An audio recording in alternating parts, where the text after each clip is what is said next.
Coming up on this episode of DL Weekly, more After Dark events announced, a virtual queue is going away, a classic returns for guests. An old new parade is coming back this week, new details of San Fransokyo. We talked to Alex from the Backside of Water podcast and more. DL Weekly starts now. Buenos dias, señorita. My siestas are getting shorter and shorter. Oh, look at all the people listening. Welcome to DL Weekly's Enchanted Podcast. Hey, Tag and Teresa, mi amigos. Pay attention, it's showtime. Hello and welcome to this episode of DL Weekly for the week of February 22nd, 2023. I'm Teresa Urban. And I'm Tag Bushman.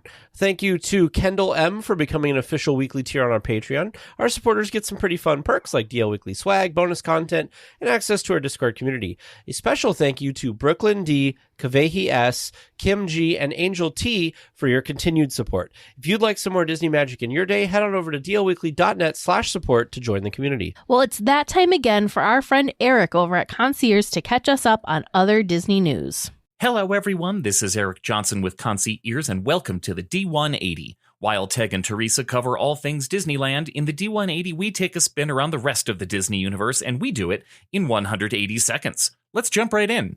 We start our journey in the frozen north of Alaska. I get it. Some of you might be living through your own frozen adventure at present. Maybe a cruise through similar terrain isn't on the top of your list right now. But think ahead to those warmer months. A Disney cruise through Alaskan waters might be just the ticket this summer. The Disney Cruise Line departs Vancouver many dates from May through September. Explore Alaska during Disney Cruise Line's Silver Anniversary. The Disney Wonder visits multiple locations along the Alaskan coast. Spend some time among bald eagles, bears, and whales south of Juneau, where one of the country's largest glaciers provides pristine water to the Alaskan wilderness. Another stop along the cruise brings guests to the Hubbard Glacier amid Alaska's somewhat misnamed Disenchantment Bay. Your stop in this icy paradise includes views of seals basking in the sun and 600-foot-tall walls of snow and ice.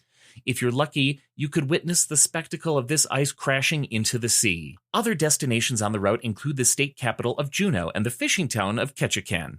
Any destination along the Wonders journey includes hefty doses of local flavor, Native American culture, and modern living. Alaska remains a major frontier outpost even today, and you can make it your next destination. Stopping back ashore, we're getting just a bit closer to the new Disney dining destination at Hollywood Studios, Roundup Rodeo Barbecue. The title just has the three letters B, B, and Q, but I think it's safe to assume we'll all say the whole word, right? Continuing the theme of Andy's Toy Story Land, the Imaginative Lad has assembled another playset filled with everybody's favorite friends. Head on in for some fun views and some great-looking barbecue. Hollywood Studios has become a very popular park, and it's great to see some more food options coming up. The restaurant doesn't open until March 23rd. If you happen to be in the parks around then, book your reservations starting February 21st. Oh, and speaking of Disney dining, you can still take advantage of the new Disney Dining promo card if you're staying at Walt Disney World. Vacation packages of up to 5 nights are eligible for a gift card good for dining locations only. Save up to $750 on your meals. You only have a few weeks left, though. Book that vacation anytime from now until March 27th. And that's 180 seconds. I hope you enjoyed our quick spin around the rest of the Disney universe. If you'd like to learn more about these Disney adventures or just have a few questions, please come on over. Visit the social media and websites of both DL Weekly and us, their official travel planners concierge. We look forward to planning something special for you and yours. I'm Eric Johnson, and this has been your D180. Well, thanks, Eric, for that update for all the rest of the Disney universe. Now let's get to the news.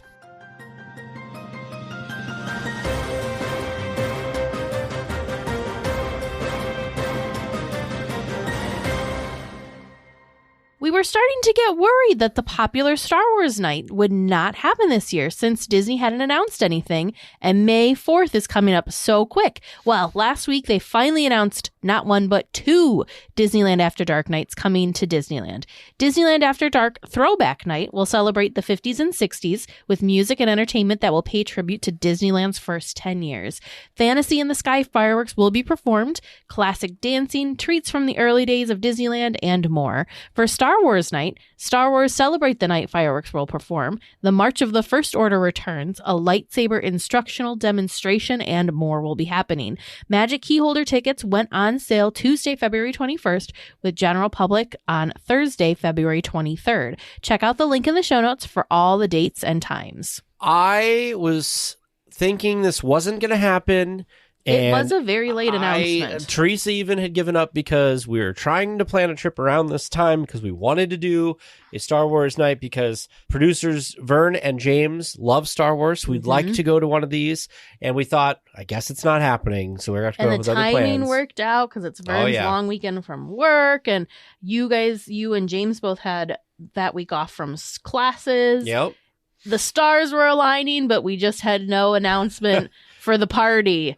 The Star Wars were aligning. The Star Wars were aligning. The X-Wings. Yeah. So I was so excited when I had a break from class and I looked in our news feed and bam, there it was. And I was like, oh! And I was so excited. It was Thursday or Friday? Something. But then I was also very excited that they have another After Dark night because obviously, the Star Wars nights are great. There's 4 nights of them, all towards the beginning of the month this time. Yeah, so Star Wars nights are the 2nd, the 4th, the 8th, and the 11th. Prices range from $149 up to $169, depending on which night you choose. And then Teresa's excitement. Oh my gosh. So if I could be there for both of these, 1000% I would. I'm excited about Star Wars night to experience it with the DL Weekly crew because these 3 guys are way more into Star Wars than I could ever imagine to be. They watch not just the movies, but you guys all watch the shorts, like the little series. You know what I just realized? The animated series. You guys play the games. You're gonna correct me. You read some of the books. You're gonna correct me if I'm wrong. Is this my first after hours party that's not Oogie Boogie Bash? I think it is. Because we never got to do Villains Night. It's mine, too. Look at that. So it's going to be our first after our Star Wars night. I did not do any other. I've not done any other After Dark nights. Because we've done Oogie Boogie Bash, but we have not done one of these. You're right. Anyway, sorry. So anyways, but when I was reading about Throwback Night, which Throwback Nights are April 18th and the 20th, ranging from $129 and $145, depending on the night, I was super bummed. I was wishing that they would have been instead of a week, there's a whole week in between the two of them. So I'd have to fly out there, fly back, fly out there, fly back. That's a lot of traveling. So I'm just not going to do that. But I'm so excited for everyone that gets to go experience Throwback Night. I'm going to be living vicariously through all the people posting things on their Instagrams and whatnot and videos that are being posted. But Throwback Night is a throwback to the first decade of Disneyland. So it's like, they're trying to recreate Disneyland from the late 50s, early 60s. So I think it just would be so fun to go because right back then people would dress up to go to the parks. It's like an after hour party meets like Dapper Days is what I'm envisioning. I just think it's going to be so cool. Plus the original fireworks show, Fantasy in the Sky, they're doing a recreation of that, which I'm sure is not the most epic fireworks show, obviously, since it was the original, but just still, it's as close to experiencing the park, when it first opened, as those of us that weren't able to experience. It's the next best thing, in my opinion. I might be putting it on this tall pedestal in my head, and it's really not going to be all that cool, but it just sounds so cool. There's going to be, the other thing too, they're going to have characters that are reminiscent from back in that time. So they're going to have not the same, we won't say creepy scary, but they were a little... Yeah, they would be good not to do that. Yeah, they're not going to have the original costumes, which the costumes have definitely been upgraded through the years. But they're going to, the characters are going to be in the, throwback clothing to, honor this as well. They're going to have the opening day, opening day attractions are going to be open after hours to experience. It sounds so cool. But I am excited for Star Wars stuff. The thing that is real exciting to me. This is really random. I haven't even told you this. I'm excited for the unique and the rare character meet and greets that come along with Star Wars. Because I think you can meet Ewoks and you can meet Jawas. Well, the one thing I'm excited about, and I feel I have to talk about this with producer James too, is they have a lightsaber thing. So I feel like my lightsaber is You're going to have to go with take me. your lightsaber. And James hopefully will bring his lightsaber, and we can do the cool lightsaber experience that they've talked about, the class. Plus, remember from last year, they had people that would all go around the Falcon, and they had all their lightsabers, and there was a photo op. So I'm excited for all of those things. And then I love the fireworks shows that I've seen that have integrated Star Wars music into them. I'm very excited for that because I think Star Wars music lends itself so well to fireworks. Yes. So very excited. We did get tickets for it with our Magic Keys, so we were able to get those. Very, very excited for that. More details of that visit in the future. Well, just under a month after Mickey and Minnie's Runaway Railway opened, we're already getting a standby queue. Starting today, when this podcast posts, there will no longer be a virtual queue for the attraction. Individual Lightning Lane is still available for an extra fee, but guests can now walk back to the attraction without having to hit the right button in the app at just the right time to join the virtual queue.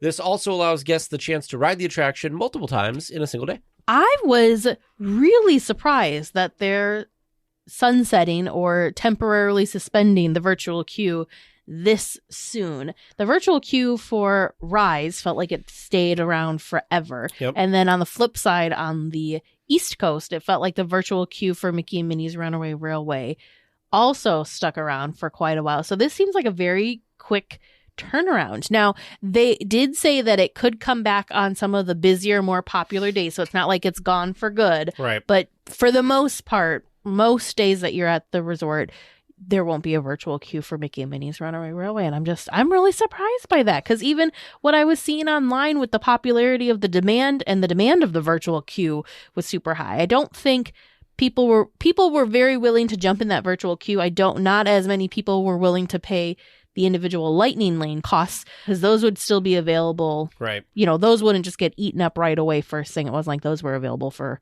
less than 5 minutes. Those would be available for hours, but the virtual queues were filling up lickety split quick. So I'm surprised by this. I think what it is, and I don't know, but this would be my assumption. So Rise stuck so long because Rise had reliability issues, right? And so they're having issues with Mickey and Minnie's Runaway Railway though. Right, but capacity wise, I think Mickey Minnie's Runaway Railway eats people more than Rise probably does. And then with Web Slingers, I think that for whatever reason, I don't think it was as popular as they expected it to be. So I think that's why that one kind of went. Yeah. But Mickey and Minnie, I think, is really popular. But I think a couple things. One, they have a large queue section that people are enjoying seeing and finding all the details and stuff in. There is that whole grass section with the rest of Toontown not being open that they could filter a line out into if they wanted to. That's true. And so I just think that it's probably more reliable than Rise was. Is. And I think that it Poor eats Rise. people, and I think they've kind of worked out the operational, efficiency of it. So that would be my guess, is that they don't feel like they're going to have a massive line snaking out into the parade route by It's a Small World or anything like that. So that's my guess. I'm curious to see what the first couple of days without the virtual queue, what the queue, like, I'm going to be one of those, I'll say, cool people stalking my app and like watching the wait times. I'm really curious to see what happens there. I'm excited because our next trip, then, that means that we could probably go on it a couple times in a day instead of being stuck with a virtual queue, which we can only go like once. Well, and the nice thing too is then you get to control and you get to pick when you're going to devote the time to do the attraction and wait in the queue versus just, this is my assigned time, so you got to make sure that you're and back you're very there when attached, you need to be. because if you're decide you want to go back to the hotel as an example for a break, and it's like, guess what, your time's up, you're like, crap. Or if you're sitting down, if you have a dining reservation or something. So exactly. Well, this next story, all of my fellow Haunted Mansion fans will appreciate. Not only is the Haunted Mansion, the original version, back welcoming guests, because we did have a very extended Haunted Mansion holiday this year, but the thing that I'm just the most excited about with this story, yes, yay, Haunted Mansion is back. But there was an upgrade to the show that was installed over this transition from holidays back to the original version, but it has mysteriously or eerily disappeared since. There was a bird cage with a bat inside that was placed next to the chair at the endless hallway. This scene, or this specific bird cage with a bat, appeared in concept art by Mark Davis, but was never actually installed in the mansion. So we have photos of this bird cage being there. We have photos of the concept art, but it disappeared. So it was there for a couple of days and then mysteriously was gone. Yeah, I wonder what happened with that. It seems like a simple enough prop to add. You know, it's not something as advanced, I would say, like the Hatbox Ghost. But this was just kind of like a birdcage with a bat with some glowing eyes in it. It didn't seem very, technologically crazy or anything. It is suspicious that it has disappeared. I do hope it comes back. But the Haunted Mansion is one of those attractions. We've talked about this with Pirates, I think, a little bit too, that they kind of just sprinkle in new stuff every now and again. Though. But that's what you want, right? You want like little details added here and there to keep it fresh without, redoing entire sections of the attraction. I think, but what's so cool about the things that they've been doing, specifically with the Haunted Mansion, is they're taking things that like have a history with the mansion and then creating them. So we had April, December, and the cat in the, I'm going to call it the queue. It's the queue in between the queue. It's the waiting area before you enter on your doom buggy, that wall. The portrait hallway. So the extension of the portrait hallway that they got. That, I think that was just, maybe it was last year before. But recently, we got that extension. We got the new portrait and then the black cat, the one-eyed cat. So I think it's really cool that this is a piece of concept art that they've now created the actual prop for and put in the mansion. I hope it comes back. I hope that there was just some goofy little something that they needed to tweak so that this bat in the cage comes back. I want to say, I think I read that it was, it's rumored to be a man-eating bat in the cage. And so there's two bones sticking out. It looks like there's two, what were cups that were filled with blood. Oh, of course, the bats drank them. Yes, it's a very, very fun thing. I think this is so cool that somebody in Imagineering was like, this is a cool thing. It deserves a place in the mansion. Let's make it happen. Yeah. So, fingers crossed it comes back soon. Well, hopefully they do more of that with some other attractions too, of like looking at some old concept art to try to see something. Well, the long-awaited return to the Poor Parade that was never given a chance by the pandemic comes back this week. Magic Happens debuted at the end of February 2022 and closed with the park. As of Friday, the parade will perform at 3:30 and 6:30 p.m. daily. I am so excited for Poor Magic Happens to return. Right? It looks like such a fun parade. We had the privilege of being able to hear the music and kind of get a glimpse of the parade when we were at D23 back in 2019.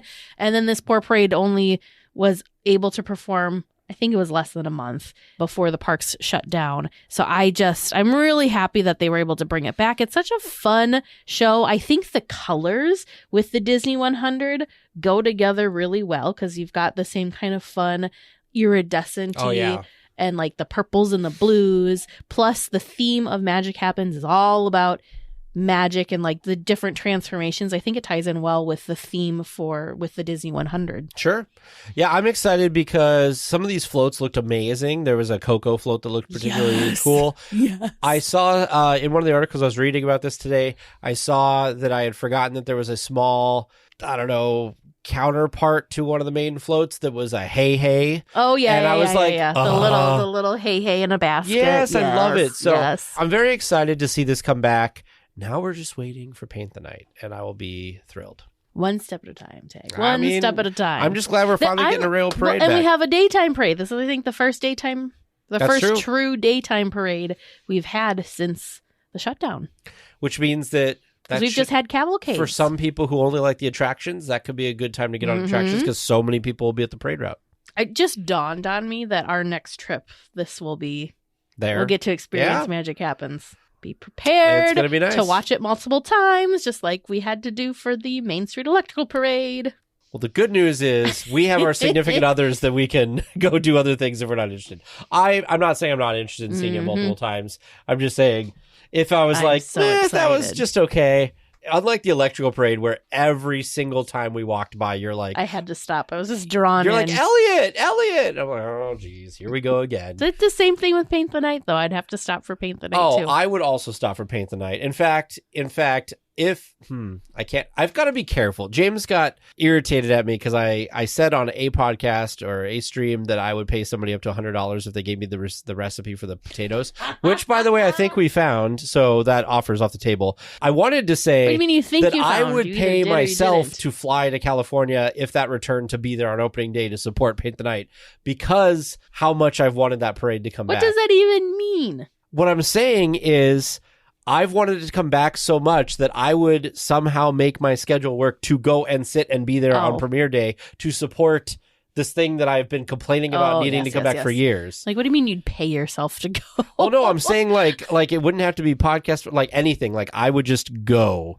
Oh. But I won't say that because my luck, it'll happen like in the middle of summer when I'm going to Europe. What I just heard was, I'm not going to say this, but I'm saying this, but I'm not going to say this. I'm not committing myself to anything, but I'd like to commit myself. So go back to the potatoes. Did you? We have not made them yet. Okay. Have not had time. You have a recipe that looks really close. Looking similar. Got it. Maybe, I don't know what we're doing this week. Maybe this weekend for like a breakfast thing. Maybe I'll make some.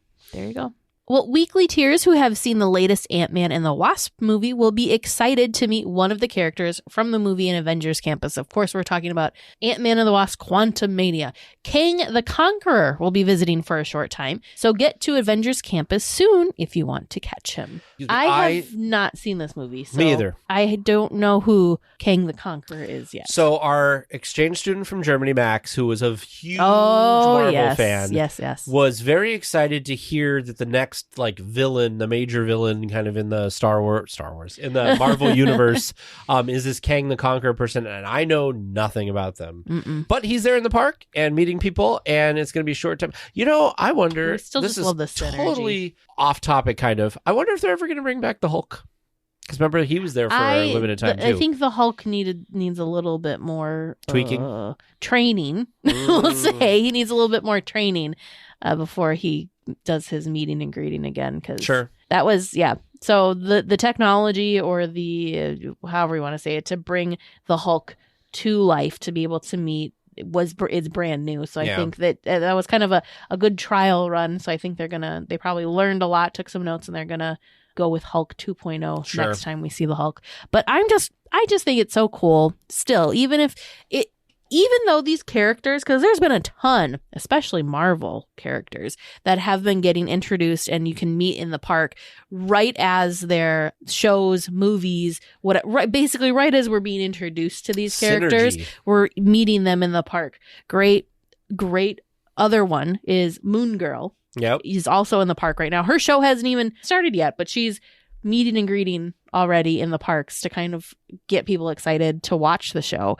And I think it's so fun and exciting, but it's also really amazing to me that Disney's taking the time to develop and create these characters, and the expense of costuming them and having them there and all that. And when really relatively, it's a very short period of time. It's not like Captain America, where you can almost guarantee that you can run into Captain America anytime you go there. These are characters that are just here for like a blink of an eye. So I think it's really cool that this is something that they're focusing on, and not to get negative, but there's a lot of things in the parks that they aren't putting this much love and attention and focus to. So this just makes me extra excited, because this is why we love Disneyland. This is why we love Disney parks, is the attention to detail like this that they're showing here. So I'm all for it, even though I'm not the biggest Marvel fan, and I don't even know know who this new character is yet.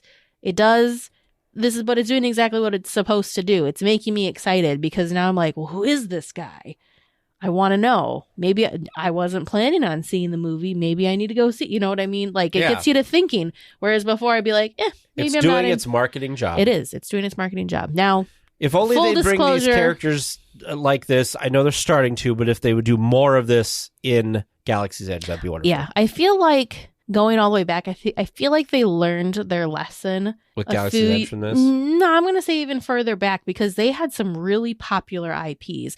Frozen's the one I'm thinking of. Frozen was massively popular, but it felt like it took a long time for it to come to the parks. And then when it came to the parks, it came to the parks and it was frozen everywhere, Let anywhere. It Go was in every show, Yep. every parade, everything. But it's still super popular. So I think if they would have started on having, especially with Frozen, to me that was the turning point in my head.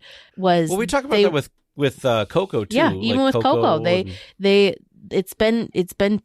people are still really excited about it, and people are like, give us we love the characters, we love the story, we want to meet these folks. And so I'm glad that the timelines for some of these things are shortening up, because we were able to meet Mirabelle very soon. She may have been in the parks. It was even before, right? Yeah, I was gonna say she may have been in the parks before the because I remember seeing pictures, and I think we reported on it, and I was like, I don't even know who this person is. Yep, that's true. So I'm excited about it. It generates buzz, which is what it should do. Well, since the D23 Expo in September, there hasn't been a lot of details about the San Fransokyo makeover coming to Disney California Adventure. Construction has been progressing slowly on the new bridge, reminiscent of the Golden Gate Bridge in San Francisco, but not much else. There will be a meet and greet area with Baymax, a floating wind turbine to power the area, fictionally, of course, and will be open to guests this summer. Crazy. The thing that I'm most excited about is it seems like from the concept art and from what they were sharing in the Disney Parks blog article is, for the most part, this is just a retheming of the area. So the restaurants, they did say that you can still get your sourdough bread bowls. You can still, the restaurants are staying the same. There might be a little bit of a facelift to them, but the restaurants are all staying the same. But the general look and feel of the area is what's changing. It's not it's not completely out with the old, in with the new kind of a thing. I am very excited because they were talking about, we were kind of speculating, do you think there'll be a Baymax meet and greet here? And they did confirm that there will be a Baymax meet and greet. It does look like that area. I had to do a little digging because from the concept art, I couldn't quite tell where that was. Beer truck is. Yeah, it's behind where the beer truck is currently. So I don't think that's a bad thing to have to sacrifice for a Baymax meet and greet, in my opinion. So I have mixed opinions because one thing, first of all, and this is nitpicky just with the movie and stuff too, is I find it really creative that they combine Tokyo and San Francisco. Yeah. Although for some reason, every time I have to say San Fransokyo, there's just something about it that I'm just kind of about, and I don't know why, but I love Baymax. Yes. And in fact, in this concept, him just peeking out from the corner, so I'm like, cute. Baymax, I want you to experience the park with me. Can you imagine Baymax on the Incredicoaster? That'd be great. Anyway, I'm very excited to meet Baymax. I did meet Baymax in Epcot a few years ago, and it was great. And so I'm looking forward to that for sure. I do like that they kept a lot of the food area. I do like this area as a food area. They are going to be doing some mild retheming of some of the signage and stuff like that, which I like. The idea of this wind turbine being that makes it look like it's floating, because in the movie there was floating wind turbines. I like the idea of this. It'll be interesting to see how that's actually executed. I like this sign that they're going to put the port of San Fransokyo kind of on the side. So I'm really happy with this. Now, the other thing with this area that's interesting, and you're it's so weird to me, there is so much seating there, but I always feel like there could be more. Do you know what I mean? It's very popular. Yeah, it's a very popular place. So I'm excited for it. I think that I think this could be cute. I think that I'm looking forward to the visuals of the bridge. Yeah. I think that's going to look really cool, especially with how it's going to be lit up at night. Mm-hmm. I'm excited for that. Are you excited to meet Baymax? Are you a Baymax fan? 100%. I love Yes, 100%. He's one of my all-time favorite characters. Really? Yes. I didn't know that. I didn't know that you were that. I love him. He's so cute. There's some things that in the movie that the first time I'm like, I don't understand the humor here. And then watching it second, third, fourth, fifth, and then now I'm thinking it's hilarious. When he was leaking, the holes in him, he's just and he's taping them. Yeah. Did you watch the shorts that were on Disney Plus? Mm-hmm. Those were also very cute. Yes. Yeah, yes. and the characters with that. So, you know what it is? He's just, what I like about him so much is he's such an innocent character. Yeah. He's just so kind of pure, I guess. Mm-hmm. And and he just I'm wants just trying to help. Yeah. Mm-hmm. And just, yeah. He's and it doesn't matter if people don't want his help. He's like, I'm going to help you.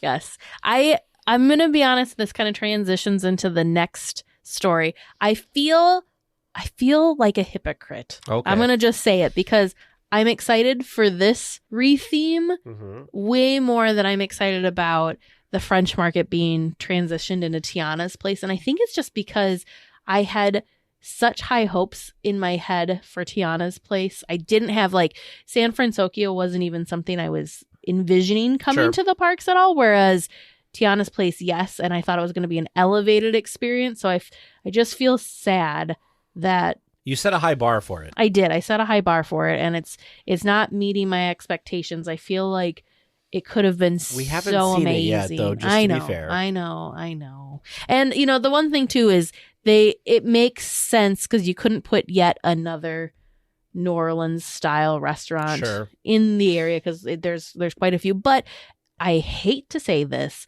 I almost would have been okay with us not getting a Tiana's Place and them doing a Tiana's Place right and putting it at Disney World where they don't have any sort of New Orleans. Yeah, they don't have any sort of New Orleans influenced cuisine, eateries, that sort of thing. They don't have the Blue Bayou like we do. They don't have the French Market. They don't have all that stuff. So that would have almost made more sense. I know it's terrible for me to wish something to not be in our park and be at a different park, but I feel like they could have done it a little bit more justice or done it a little, because I just felt like I thought it was going to be like a fancy dining experience because that's what it is in the movie. You know what would be kind of cool? And I think would be a great use of space is it would have been really cool because it was like in a cannery or something, wasn't it? Like a sugar, yeah, it was like a sugar mill. You know what would have been really cool is if they would find space on Tom Sawyer Island and build the sugar mill, and that would bring guests to the island more. And I know that there's logistical problems probably of how do we get stuff over? They could build a tunnel. It's not that deep. But wouldn't that be kind of cool? Because then you could have it across the river from New Orleans Square. That would be a really cool, for outdoor seating, a really beautiful backdrop. Yeah, I think that'd be really cool. Yeah. And it would bring people to the island, which I think that's a good chunk of space in the park that I think is kind of underutilized. Because you used to be able to go back and be in the fort and everything, and nobody can go in the fort anymore. Yeah. That's all just dressing room for Fantasmic. So, I don't know. I just think it'd be kind of a cool thing. Obviously, there's issues because, it couldn't be open during Fantasmic because there's all stuff. And, whatever. But I just thought, from a theming standpoint, that'd be a cool place to put something like that. That's a neat idea. Yeah. Well, speaking of which, the Mint Julep Bar, along with the French Market, is closed to be transformed into Tiana's Palace. So, where can you get the tasty beignets and mint juleps now? Well, over near the Pirates entrance is the Royal Street Veranda, where the new iconic New Orleans Square treats are for sale.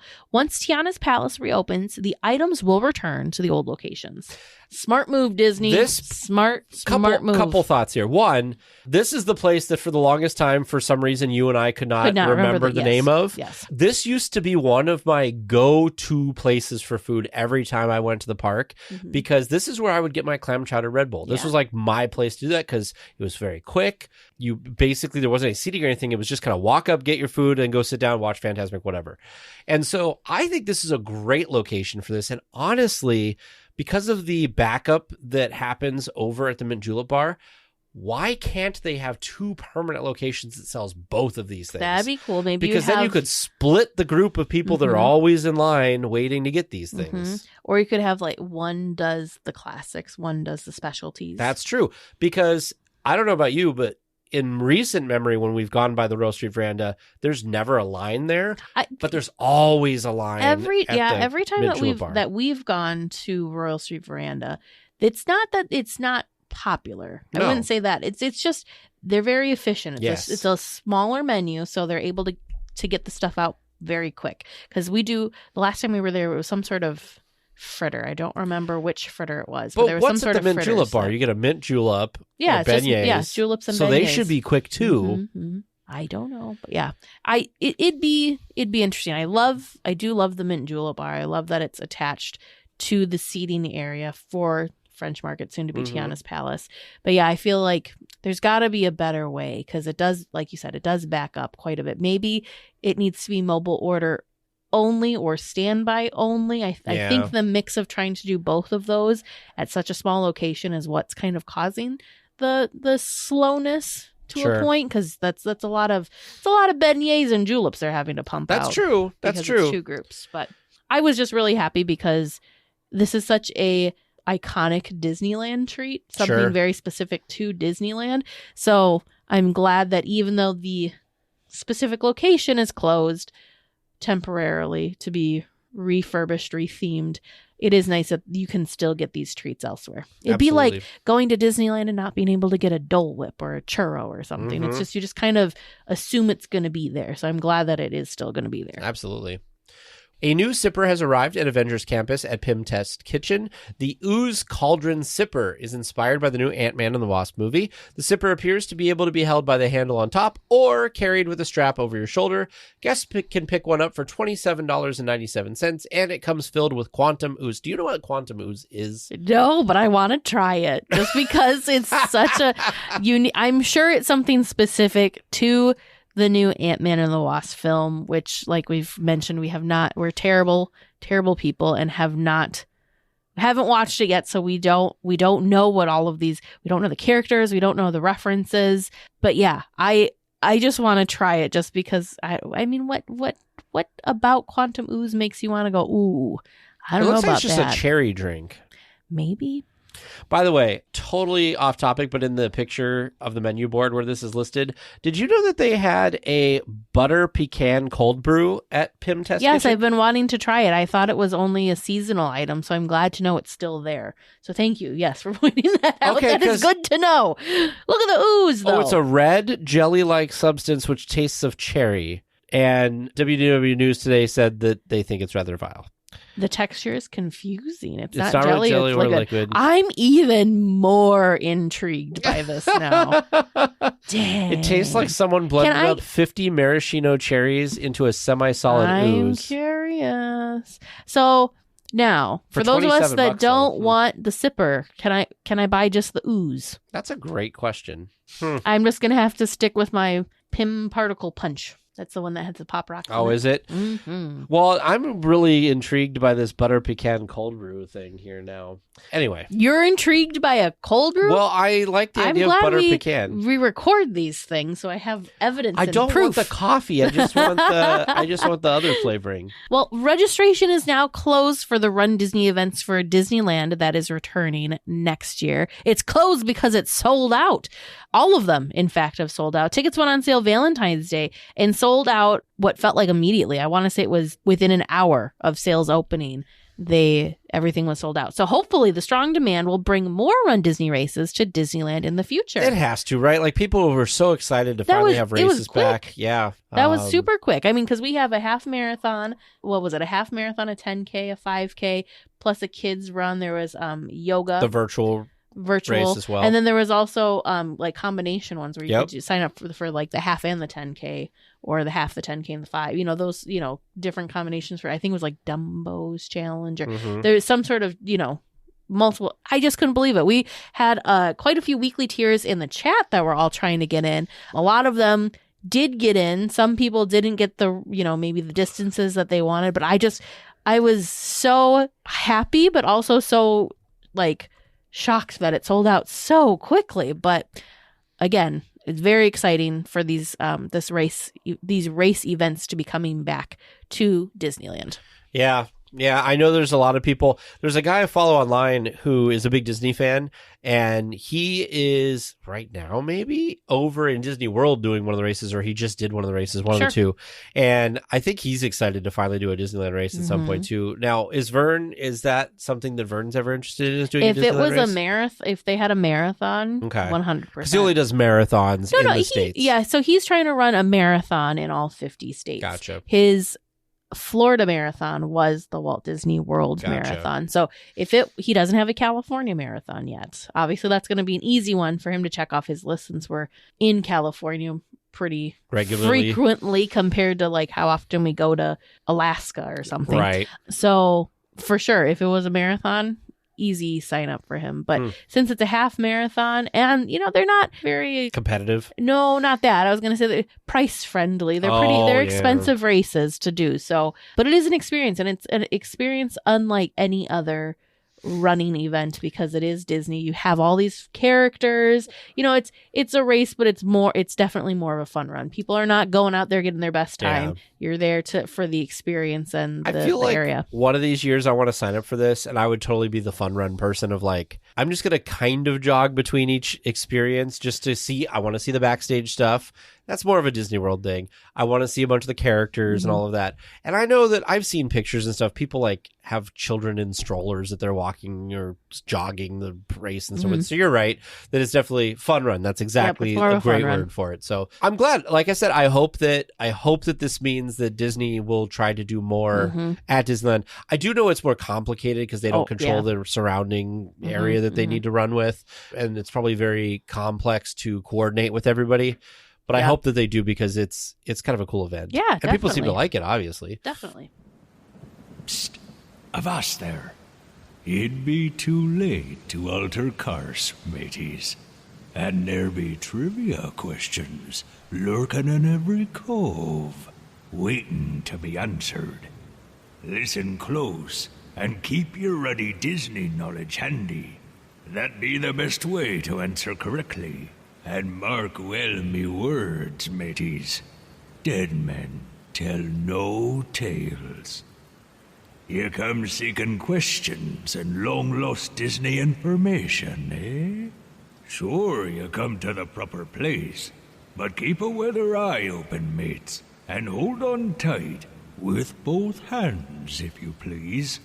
There be squalls ahead. And James and Vern waiting for them what don't answer correctly. Welcome to Trivia Land. How are we feeling tonight? You got some great answers stored up in your heads? You think you got it? You ready? We'll see. I hope so. I'm going to be optimistic. Yeah? Well, tonight we're 100% listener submitted. Does that make you more optimistic or less? Less. You never know. You just never know. I mean, that's probably more accurate. All right. Well, let's see what the listeners have for you. Your first listener submitted question today from listener Brooke A. In 1985, which promotional float in the Main Street Electrical Parade was destroyed by a fire? 85. I have a tickle in my... This is terrible. I do. I have a tickle in my brain from this one. It's not It's a Small World one, is it? The It's a Small World float didn't exist. 1985. Oh. Because he said 85. Because the thing is I know that the one with the pipes and stuff that was part of the Pleasure Island float got damaged going back and forth between Disney World and Disneyland, but that was later. Yeah. So I'm going to say the It's a Small World one, because I know that there was one. I don't know. That's just my best guess. What are you saying? I'm going to say Casey Jr. Casey Jr. Mm-hmm. Okay. All right. Small World and Casey Jr. Final answers. Yes. Final. Excellent. Your second listener submitted question from listener Cooper C. In 2010, 60 Major League Baseball All-Stars made their way down Main Street before the 2010 All-Star Game in Angel Stadium. What Major League Baseball All-Star served as the Grand Marshal? Do you know this? No. As soon as he started saying baseball, I was like, nope, out. I'm out. Who's a famous baseball person? I don't know. The only one I can think of, which is the wrong timeline, is Babe Ruth. Yep, that's all I got. I know nothing. I want to say it was like, who's the guy who has like all the crazy records? McGuire? There was a McGuire. There was a McGuire. Was it Mark? I think so. But I was thinking of like, it was like, I don't know. I'm stumped. I'm going to go with Mark McGuire because Mark McGuire? That's the only person I know that's not Babe Ruth. Because I'm a terrible sports person. He's going to say it, and I'm going to be like, that's who I was thinking, but I'm going to say stumped, and you're going to say Mark McGuire. All right. So I'm throwing a Hail Mary. Wrong sport, but it's and fine. Mark McGuire. Final answers. Yes. Excellent. Your third listener submitted question from listener Donna S. In 1958, which two attractions opened on the same day? 1958. Well, did the monorail extension opened in 50? No, the monorail opened in 59. Mm-hmm. I'm going to say the Viewliner because it wasn't around long. So I'll say the Viewliner. I feel like this is weird. Did Alice in Wonderland open in? Maybe. Is that what you want to say? That's what I'm going to say for 1958. I don't know. Alice in Wonderland? Okay. And then I said the Viewliner. All right. For Vern, you're probably not going to give me a hint on this. Are they in the same land? Hold on, I'm bringing up my mental map of the park. Are they still there? They both are still in Disneyland. Okay, Viewliner's not. And even from the cues of each, you cannot see each other. When the Tiki Room opened? Tiki Room was like 63. Yeah. All right, I'm going to hop on your bandwagon with Alice because that seems good. 58, you said? Alice. 1958. Alice and... Pinocchio? No, I think Pinocchio showed up. Did you say same land or not same land? You can't see each other. To the best of my mental map, you can't even see them from each other's cues. I think 1958. When was the castle walkthrough? I'm going to say the castle walkthrough. Sleeping Beauty walkthrough. I've ridden both on the same day. Castle walkthrough. What's that? I have ridden both on the same day. Okay. That doesn't help much. Okay. So Alice and you said castle walkthrough. When did they move the teacups? Was it Alice in Wonderland and they moved? No, you could see the cues from each other. They moved a lot of that stuff Yeah, in the 83 remodel. And I think that's when Pinocchio showed up too. I'm locking in because I'm just overthinking at this point. I will say the tree house was in the 60s, wasn't it? Okay, as I'm looking at the actual map, you definitely cannot see the cues from each other's cues. Okay. Oh! You could be totally. I'm going to say the Columbia. Sailing ship Columbia and Alice? Yeah. Alice and the Sailing Ship. And you're saying the castle walkthrough and Alice? I think so. Okay. Okay, so what are our final answers here? We both said Alice in Wonderland. And I'm going to say the Sleeping Beauty castle walkthrough. And Tag is saying Sailing ship Columbia. Donna S., great question. That was a real good question. And it's another one of those brain ticklers. Like, I remember reading this, but I don't remember. Why do I feel like every question is a brain tickler for you? Not all the time. All right. Final answer. Yep. Mm-hmm. All right. And your fourth and final regular round question from listener Stacia S. What are Donald Duck's nephews, Huey, Dewey, and Louie's full names? Oh, God. I only know Huey, Dewey, and Louie. That's all I got, too. I thought that was the question. Their full names. I don't know. Yeah, I don't know either. You're not going to hazard a guess? Nope. Don't even. Nope. You don't have to give last name. Just Scrooge McDuck. What is Huey short for? What is Dewey short for? What is Louie short for? Hubert, Louis, Dewey. Dwayne? Dewey? I don't know. We'll go with Dwayne. Why not? Dwayne? Sure. So Hubert, Louis, and Dwayne. And Dwayne. Tag, are you just agreeing? Yes. You're just agreeing. Okay. Yes. The green with the madness. Final answer. Yep. All right. Dudley. And your bonus question tonight, submitted by listener Adam M. What is the name of the dock where you board the boats at Pirates of the Caribbean? Oh, it's Lafitte's Lafitte's Landing. Yes. I have confidence on one of these. Me too. Lafitte's Landing. Is that your final answer? Yes, named after John Lafitte, the pirate. All right. But you getting fancy over there. Well, listeners, how do you think they did? How did you do listening at home? Stick around until after the discussion, and we can all find out together. I guarantee you there's a listener who is laughing their butts off at Huey, Dewey, and Louie. At least one listener. That was bad. And the fact that we completely fail at sports. That's all right. Well, this week for our discussion topic, we are talking to another fellow podcaster who has, I think I listened to your podcast before we even started podcasting, maybe. But let's welcome Alex from the Backside of Water podcast to the show. Hi, everybody. It's great to be here in one of the elderly ones of a podcast world. I feel like I'm walking in with my proverbial cane being like, oh, you whippersnappers. Too funny. I shared this when we talked to Alex for a different project, but I want to share with everyone here too. The only podcast I've ever listened to in my entire life was The Backside of Water, and it was while Vern and I were driving to Disneyland. Gosh, I don't even remember what time it was when we did that, but because we've driven out there a couple of times. But yeah, and I just picked it because it sounded fun and we like the Jungle Cruise and it did not disappoint. I love it. So, Teresa, I have a question for you. Yeah. If you never listened to podcasts before, what got you into podcasting in the first place? That's a very interesting dynamic. It's kind of weird. So when Tag approached, this was Tag's idea. DL Weekly was his thing. Your brainchild. His brainchild. And so he approached me and I said yes. He didn't think I was going to agree to it. And then I just kind of told him, like, I don't know if anyone's going to listen or not, but sure, why not? Like, and so the fact that this has grown into what it has grown has like completely blown all of my expectations totally out of the water. And if you really want to mess with Teresa, go back and listen to the first like 3 or 5 episodes, because she's like, please, can we just take those off the internet? Well, that had to be hard, because that was another question that I have is, like, you jumped in with both feet and were just like, did you know what podcasting, did you have at least an inkling of what podcasting was, or were you just like, this is going to be a radio show? Basically, I'm like, oh, so it's like an on-demand radio show. I get it. Okay.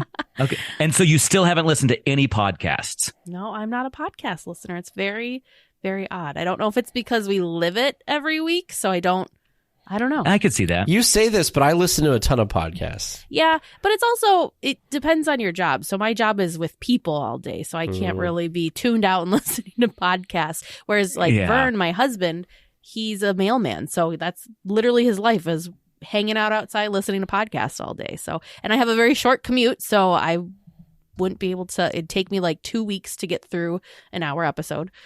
So I think that's fair. I think that's fair. That's what I love about podcasts is, I mean, for me, I just throw them on when I'm driving somewhere or when I'm working out in the yard or on the house or something like that. It's a great way for you to, because if I don't do podcasts, I'll do audiobooks, but I'm not really like I don't sit down and just listen to music. When I was younger, I used to do that, but now I'm like, this is like my talk radio era of life, where I'm like, I'm just going to go listen to somebody talk. That's what sounds better. Well, that fits in with your elderly podcastness into exactly. this group. Exactly. As I age podcast wise, and I age physically with my interests. I'm just going to go listen to sports radio, kids, even though I know nothing about sports.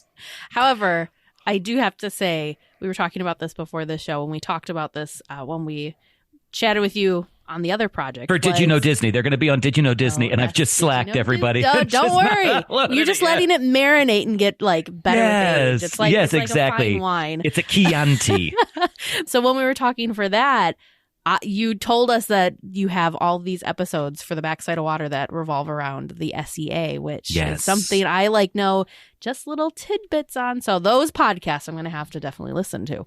Yes, I need to learn. And I will say this, it's like you set that up just for me to take a good swing at it, because we are actually in the process right now. We just finished recording, and I don't know, it'll probably release around the time that this episode that we're talking on right now will release, that we will have the 3rd installment of the Society of Explorers and Adventurers saga.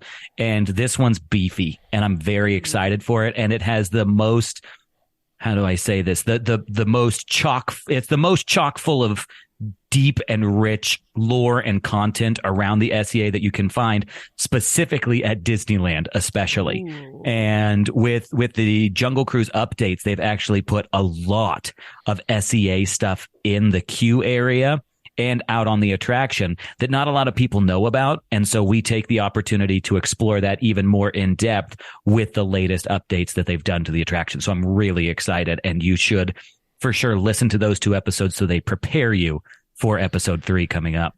You know, Teresa, we've been hijacked here, because the first thing that Alex has done is turn it around and ask us questions. And now he's promoting his stuff. Like, what's going on here? Perfect. I love it. Let's get back on track. So this is the problem with podcasters, because you guys did the same thing on my show. It's like, I'm being interviewed on Did You Know Disney right now. That's how it works, man. So let's let our audience get to know you a little better if they don't already know you. Tell us your Disney story. What got you interested in Disney or Disneyland? You can be as detailed as you like with this. Of course, we're going to talk to you a little more in depth about some of your personal history with Disney, but just kind of like what got you going, basically. Yeah, that's a good question. So I didn't grow up in like a super Disney friendly family. Like they weren't anti-Disney, but they never went out of their way to go on Disney vacations or anything like that. And for some reason, I was just fascinated by the things. So my parents took a trip to Epcot while I was still in utero, and they had the big old DNA. Yeah, exactly. Well, basically, yes. Maybe that's where it came from. Is it like some sort of pixie dust came through while I was being baked? But my parents had like, the shoulder VCR or the VHS recorder, and they took video of it. And I just remember watching this and just thinking like, this is another world. This is miraculous. And during that trip, they also bought an Epcot book. Like it was one of those big coffee table Epcot books. And I remember on the front of it, it had Mickey Mouse standing on top of Epcot. And I just was enamored by this thing. Like every single page seemed like it was almost like a quasi-religious experience when I would look at this thing. And again, like I said, I don't know what the influence was. But then as I was growing up, I never really had like a ton of opportunities to go to Disney, but it was always a love that was in the back of my mind. And we talked about this on Did You Know Disney as well. Teg and I are similar in the fact that we haven't watched a lot of Disney movies. And so I wasn't like a huge Disney movie person. I just loved the parks primarily. And whenever I got a chance to go out to the parks, I would always jump at the opportunity. And when I was in high school and early college age, I would travel out and see all my friends who lived in California and always make a point to go to the parks and loved it.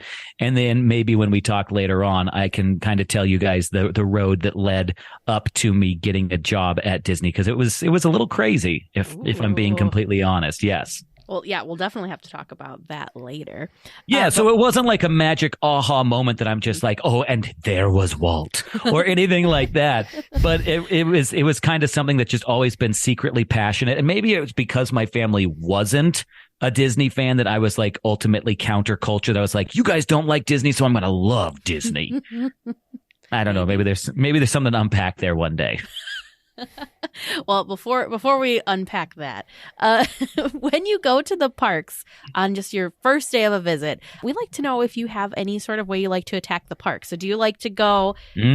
Some people start at the tunnels. Are you a left or a right tunnel person?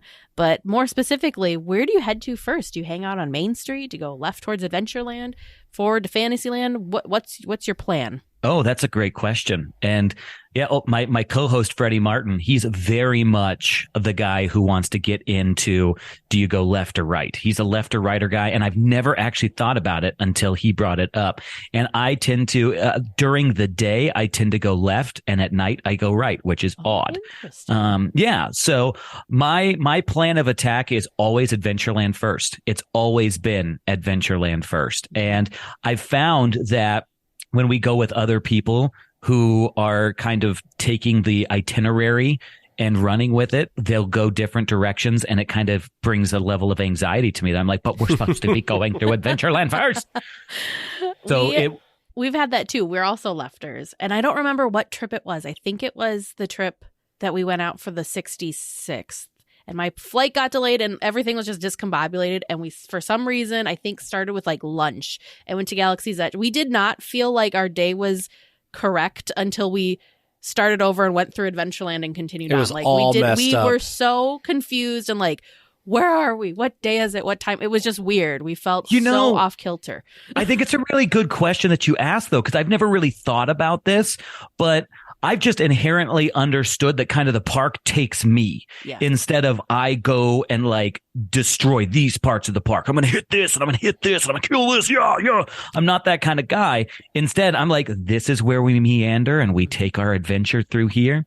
And so maybe that's what also kind of upsets me when other people take, and I shouldn't say upset. It's not like I'm crying in the corner, but it like kind of puts me off kilter is when they're like, Space Mountain first, then Smuggler's Run, then we're going over to Rise of the Resistance. I'm like, but you don't understand. This is like eating a little dessert and then going to the main course and then having some salad and going back to this. No, we don't do it this way.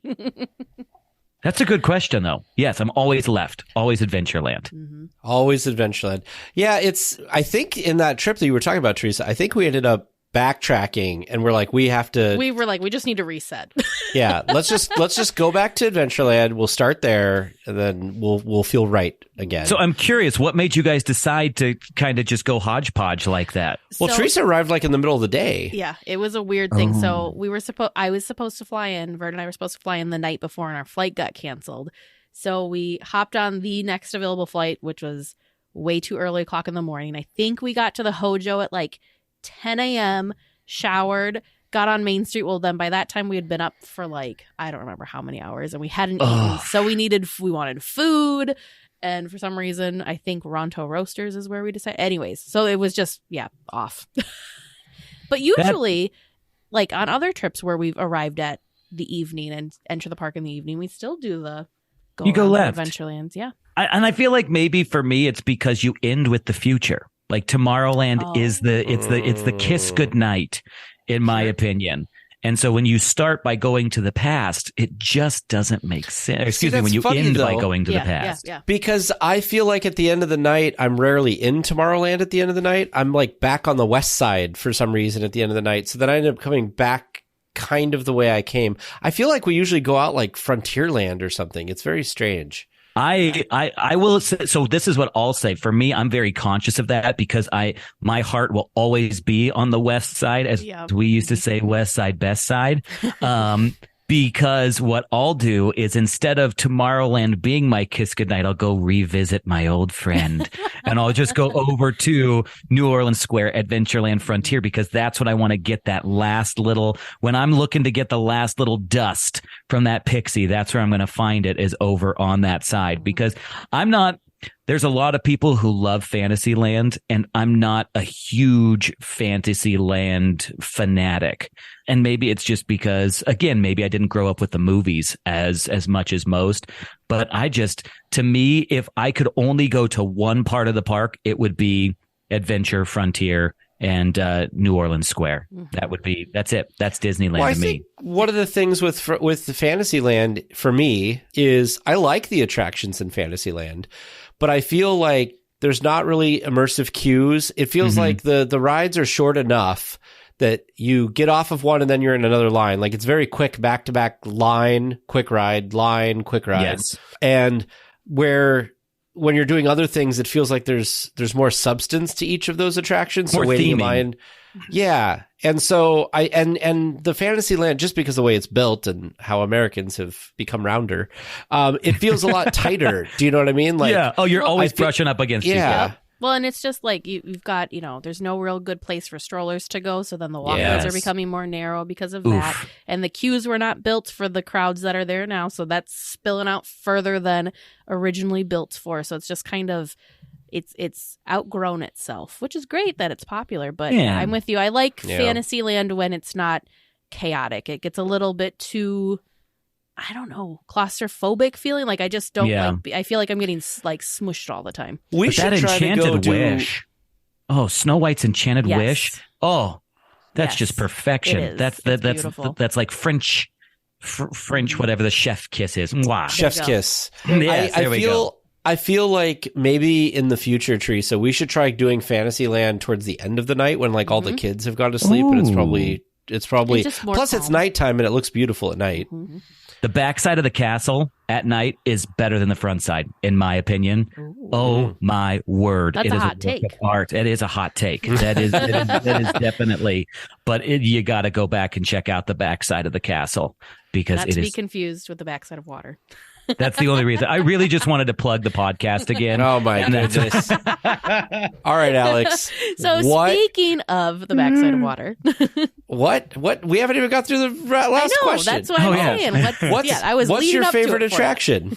My favorite attraction. So now, it's a Disney park. This is a Disneyland podcast, but it could be any Disney park. Okay. Can I say bonus question? What parks have you been to? I've only been to Walt Disney World and Disneyland. I've never been to anything overseas. Is it possible for me to say the Star Wars Galactic Star Cruiser? It's not a traditional attraction. It's a thing. Have you been to it? Yes. So we need man. another interview with Episode you of so we this, can talk yes. about that. because I can honestly say, so I went with so we've got another podcast called The Smuggler's Dispatch, which I host with my buddy Michael Howarth, and it's all Star Wars. And so in it, it's a very immersive podcast that the entire premise is that we're on what's called the Raven 5, which is essentially a repurposed transport vehicle.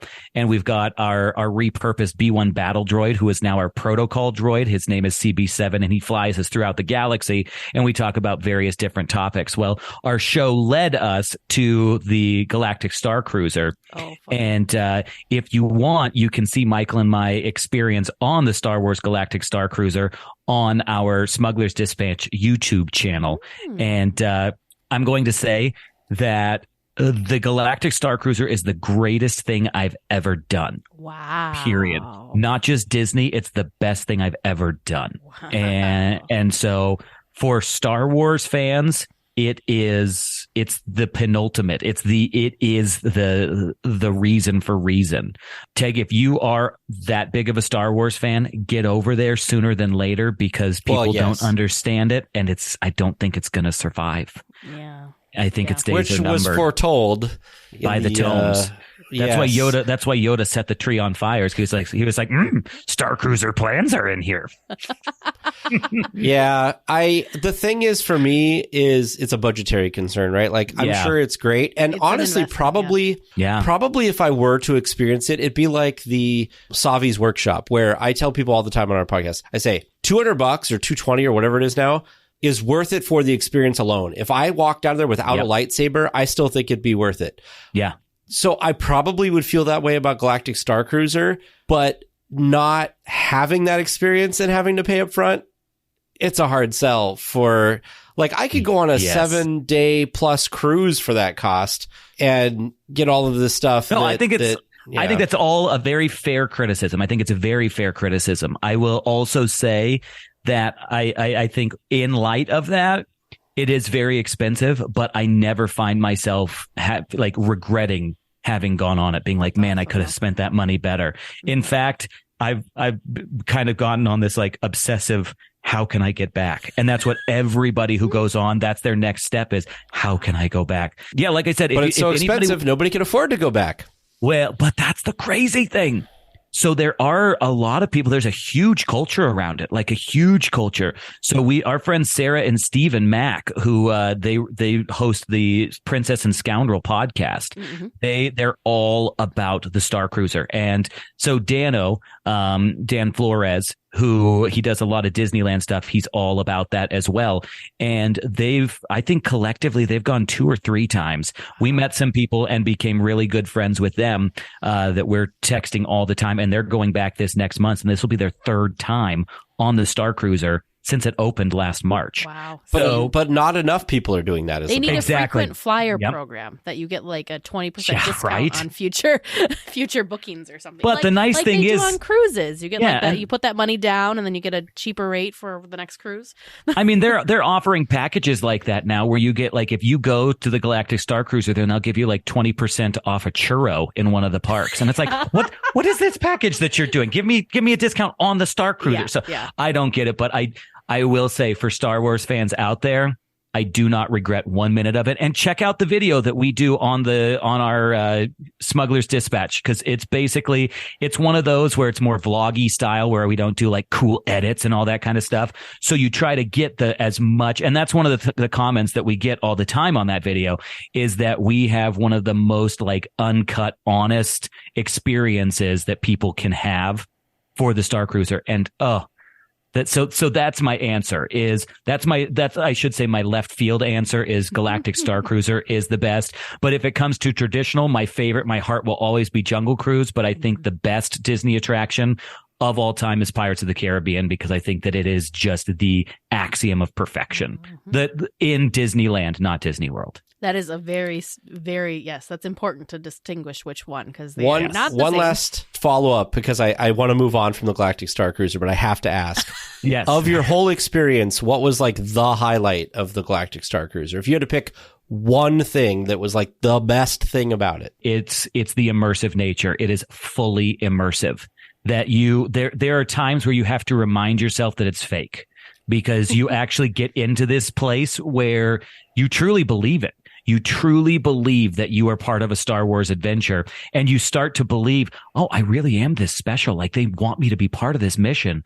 This is important. Like, it plays with you in such an amazing immersive way that when you leave, you see it all the time. People have like withdrawals because of that, and they do such a great job. And the cast who's on it, oh my word. I can't get enough. I can't get enough. Wow. Very cool. Well, we're going to segue off of that. Yeah. And I am very excited. So one of the things that we did not talk about when we introduced you is you are a former cast member. I am. And Yes. you worked in our favorite area of the park, Adventureland, of course. So kind of Yes. tell us about that journey, since you were someone that, you know, growing up, you didn't get to go to the parks as frequently as you wanted. So I'm going to say that means you didn't live right there. So Correct. Tell us how did you become a cast member? Yeah. So I moved out to California right after my community college days. And I was like, oh, what am I doing with my life? I'll just go have an adventure. And I moved to California, and I fell into a pretty rough patch. Like in my early 20s,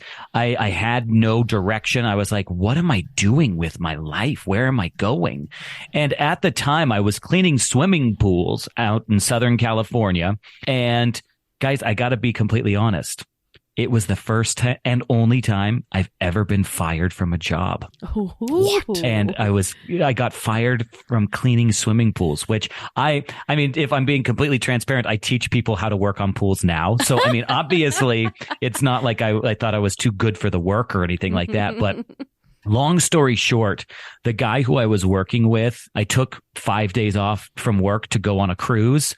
And I even got a replacement for myself, and I got 8 messages on when I got back from the cruise.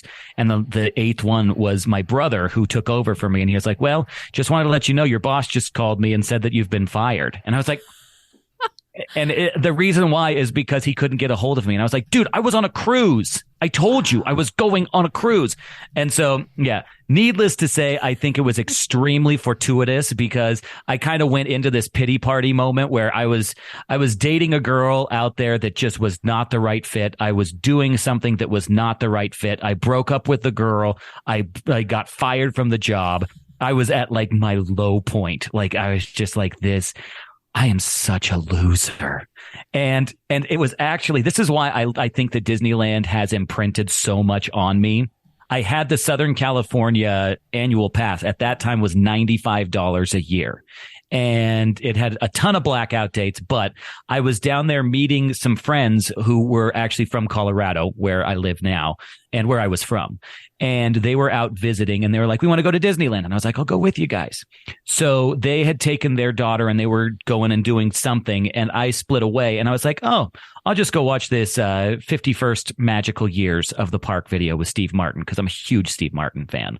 And so I went in and watched it, and I remember the exact moment. And I told this story on another podcast or two, and so people can go back and listen to it, because I tell it the same way, because it's become like it's all started with a mouse situation in my own life.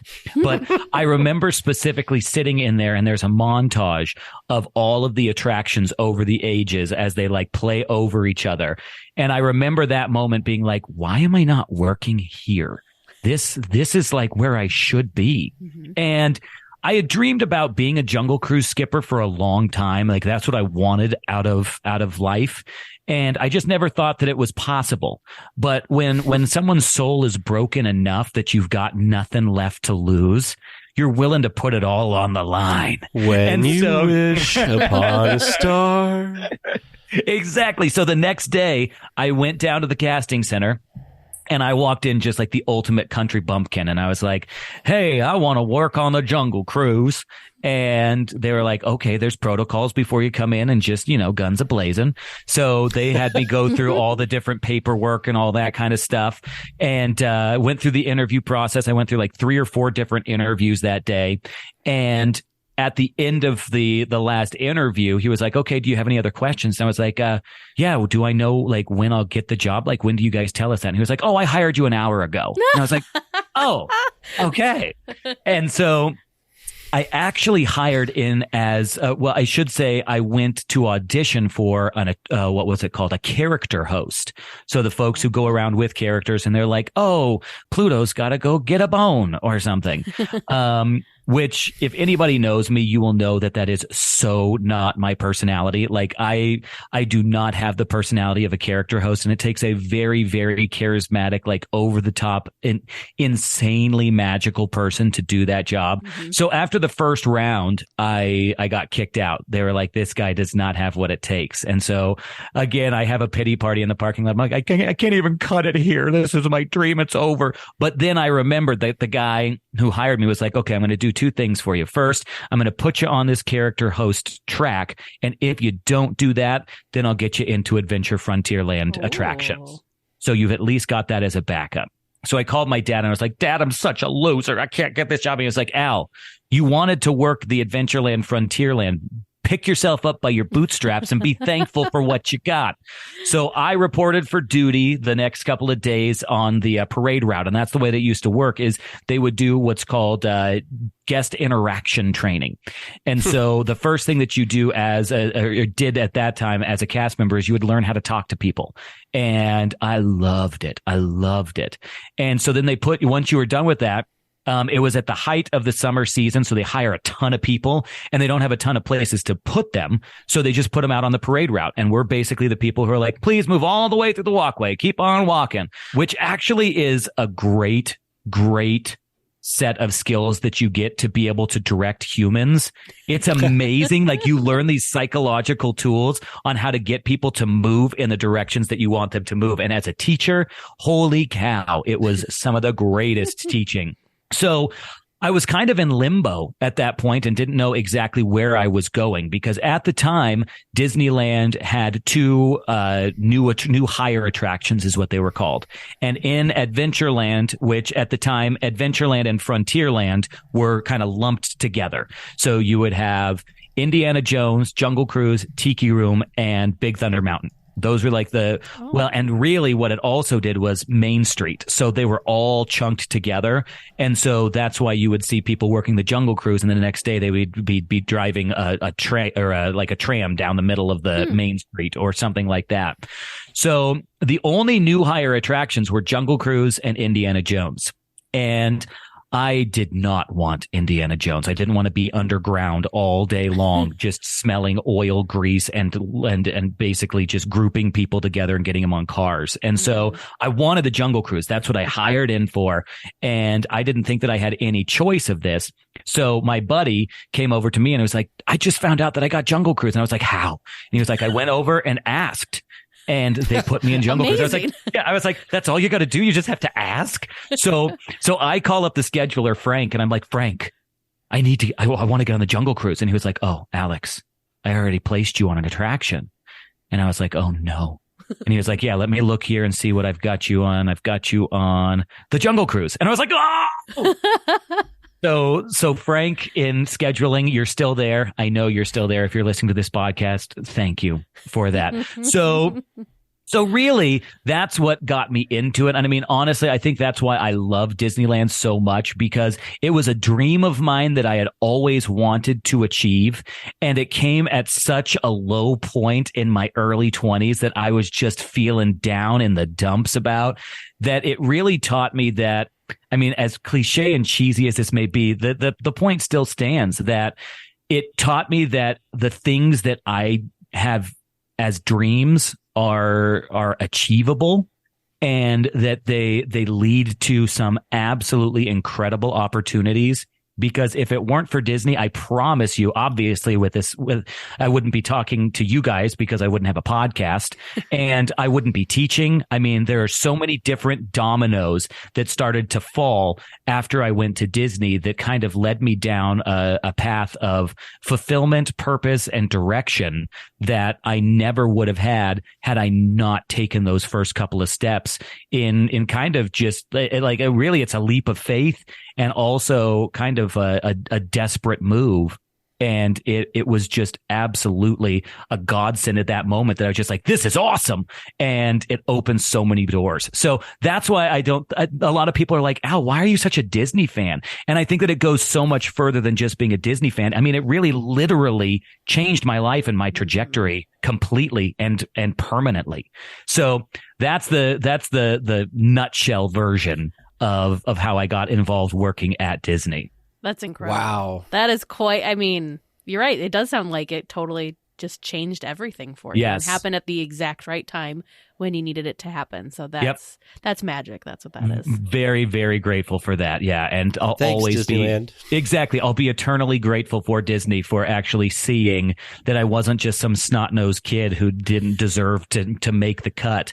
And that's the thing that I always tell people is, and you guys didn't even ask this question, but I'm going to totally go down this trail that Disney is so great because they really do believe in their staff. And this is the hard thing. So you see a dichotomy here. You see a lot of people complain and like criticize Disney for how they treat their staff members. I can honestly say that, and again, I'm just one person, so I'm not speaking for anybody, but in my experience, that's been really like a cognitive dissonance for me to see, because Disney was the first company that ever made me feel like I had worth. And that's a crazy statement to make, but they really like at every single turn, whenever there was a point or an opportunity for growth or advancement in the company, they instantly came over and was like, Alex, we want you to grow here. Alex, we want to take you here. Alex, we want to take you here. And it was incredible. It was truly incredible. Now, I mean, granted, I was working in the mid 2000s, so things could change completely between then and now. But it was one of those where it was just such a great encouragement for me to see these people who are like, yeah, you're a funny skipper. Now, why don't you go work on Big Thunder Mountain? And now, why don't you become a trainer? And now, why don't you go work over in the Opera House as like a Disney historian? And so on and so on. And so, yeah, it was great, guys. I could talk for hours about how great it was. Oh, that's awesome. So tell us about, because I think people would find this interesting. Tell us about what was the process to go from being hired and you were told to, guess what, you're on the Jungle Cruise, and you're like, yes. From that to going on a boat with a boat full of guests. Like, what was that like? What was the training like? How were they back in the day anyway? With like the jokes and everything. Yeah. So it was 6 days. It was 6 days. And on the seventh day, I rested. So, yeah, it's 6 days worth of training. And that's pretty much for almost every attraction, at least in Adventureland Frontier. Like you would have these 6 days, and they may have shortened it down to 5. But when I was there, we had 6 days of training, and they would go through various different steps for you. Like first, it was again, guest interaction. Then they would talk to you about the history and the story of the attraction. And then they would go through safety stuff. Then they would go through operational stuff. And then you would always have a super early shift that was the opening shift. And a lot of people think that like opening is at 7:45. And for most normal people, that is. But when you're training, you have to be there. I think my call time was 3:30. Like it's crazy early. I thought you were going to say like 6. No. So, wow. So let's do the math, because I got done at 2.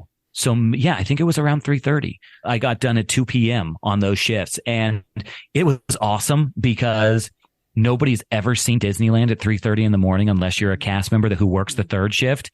And it's insane to walk through Main Street with all of the show lights completely on. So it's just doused in pure, like radiant UV light all the way down Main Street with the work lights on, and they're just blasting like local rock and roll radio over the Disneyland speakers. It's insanity. It was such a bizarre experience. And that one is the shift where they basically go over how to be a skipper. And so they would take you out in the jungle and you would learn how to maneuver the boat and how to stop and start. And I, the whole time, was thinking, okay, do I have to create my own jokes for this? Do I have to come up with my jokes? How do I do this? And they actually have something called the operating guide. And I still actually have my operating guide, which they used to call the OG. And with a lot of, especially with a lot of skippers. Yeah, exactly. With a lot of skippers, you'll hear them talk about OG. They're like, that's a non-OG joke. But the OG, which is that operating guide, it actually has an entire script that walks you through every single show scene, and it gives you multiple options for jokes to tell inside of that scene. And you can basically tailor make your experience, but that's how you always hear at least some variation of the same style of jokes all the way through. Whereas Disney World didn't have any sort of script back in the day, and you could basically do anything. Now, again, guys like Dave Marley and Trevor Kelly, who I'm friends with now, but I didn't know them before, they are the guys who are responsible for Disney getting an actual script requirement, because they would have no problem. They would wear this as a badge of honor if they heard me talking about this, that they were off the rails with their jokes, like things that would make your hair turn gray when you hear it. And so there was why weren't we on those cruises? Yeah, right. Well, yeah, exactly. They lasted until the summer of 2006, and the summer of 2006 is when everything changed, and I came in right after that in 2007, and the Jungle Cruise was very different.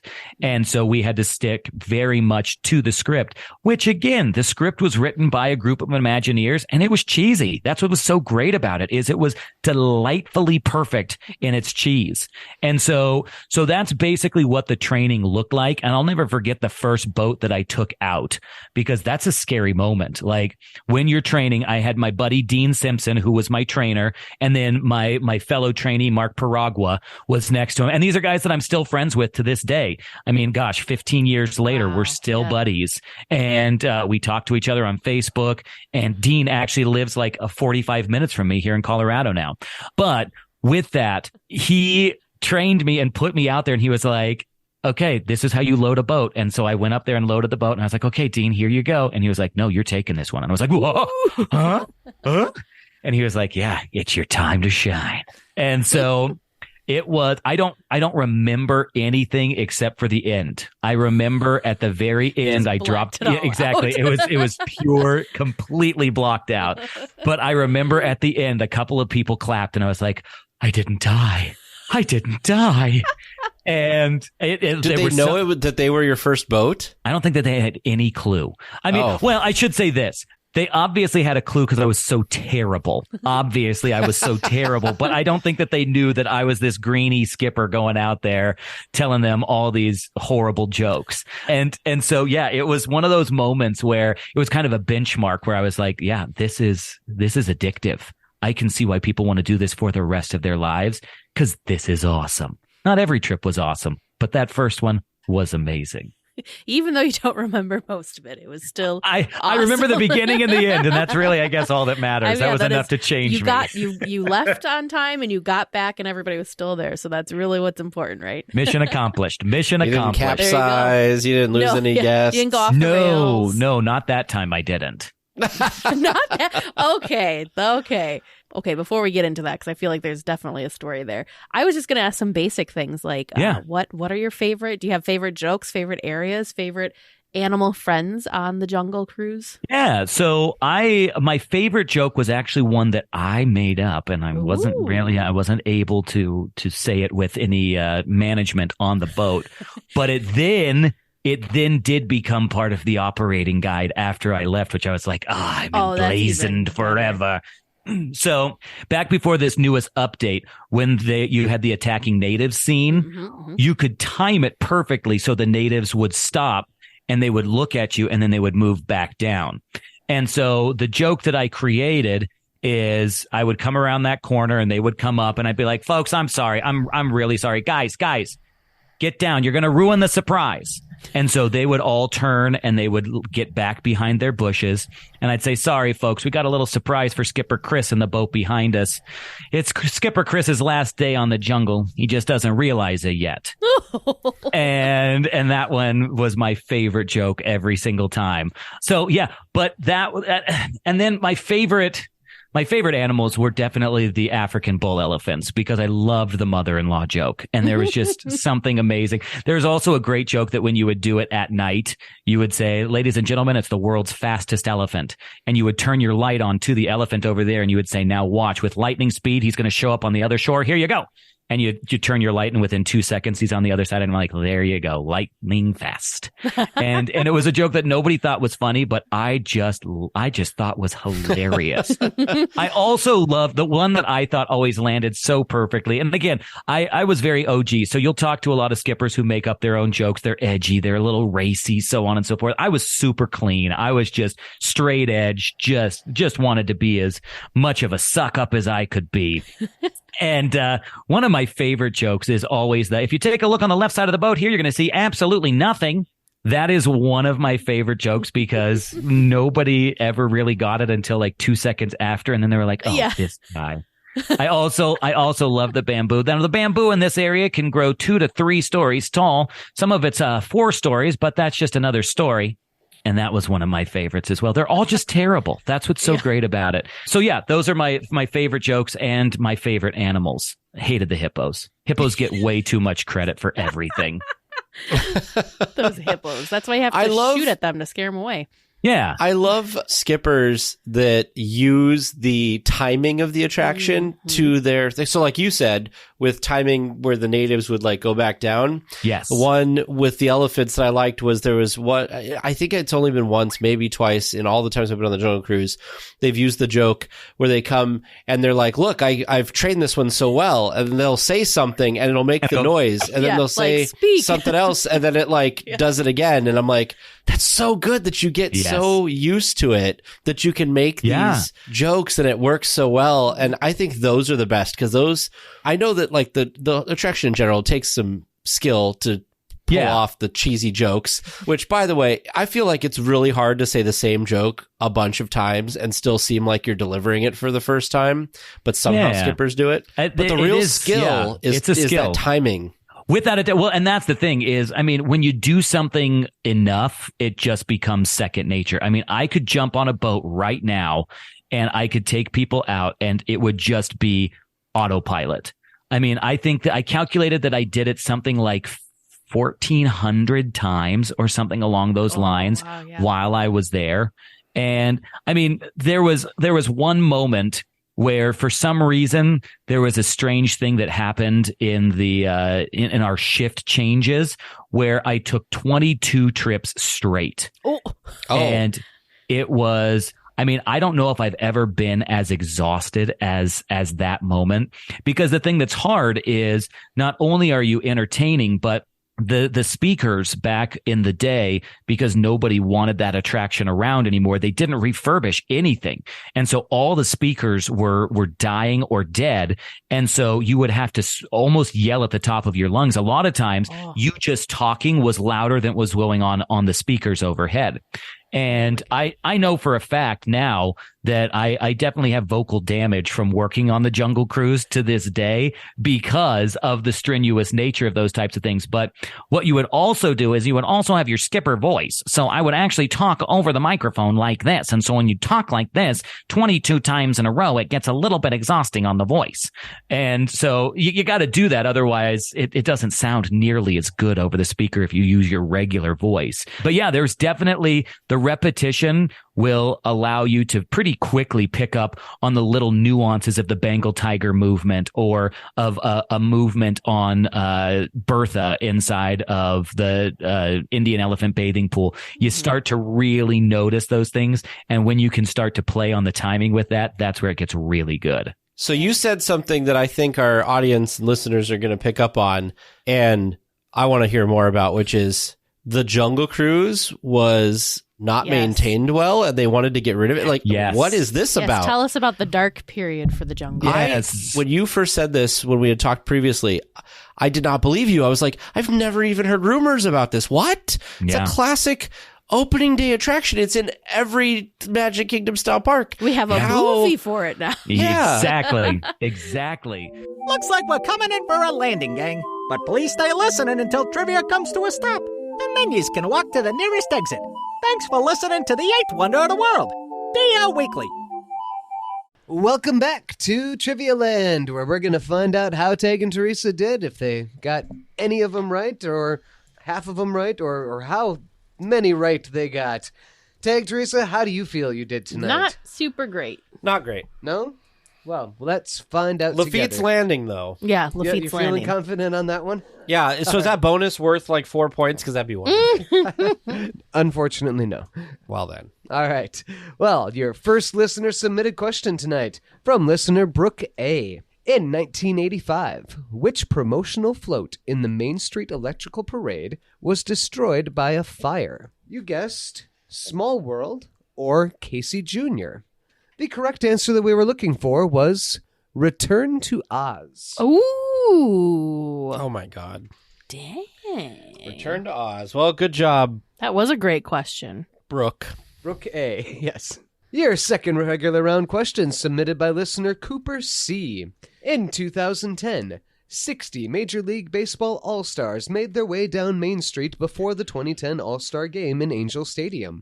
Which MLB All-Star served as the Grand Marshal? Your answers were Stumped and Mark McGuire. Which was definitely before 2010. Now that I remember him. Is it 2010 was Yeah, the it year? was 2010. Yeah, Okay. he was definitely before 2010. But. Okay. The correct answer we were looking for was Rod Carew, former Angels player and Hall of Famer. Nope. Nope. That was Yep. not who I Nope. was thinking of. There was no tickle in this brain for that question. All right. Rod. Your third regular round question submitted by listener Donna S. In 1958, which two attractions opened on the same day? Oh, yeah. Your guesses were both of you saying Alice in Wonderland, specifically that ride, not the teacups. And Tag saying the sailing ship Columbia, and Teresa saying the walkthrough of Sleeping Beauty Castle.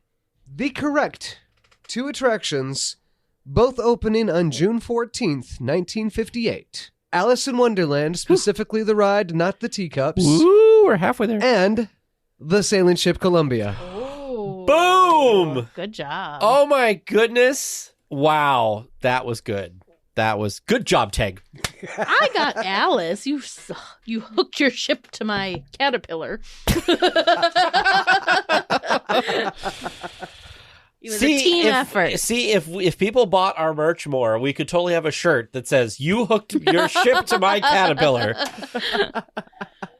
And we But could have a sailing ship Columbia nobody being would towed know. by the Yeah, caterpillar. No one would have any idea in the parks. Be like, what is going on? But that's I why don't you have understand. those, because our avid listeners would get it, and that is what who it would be for. I love it.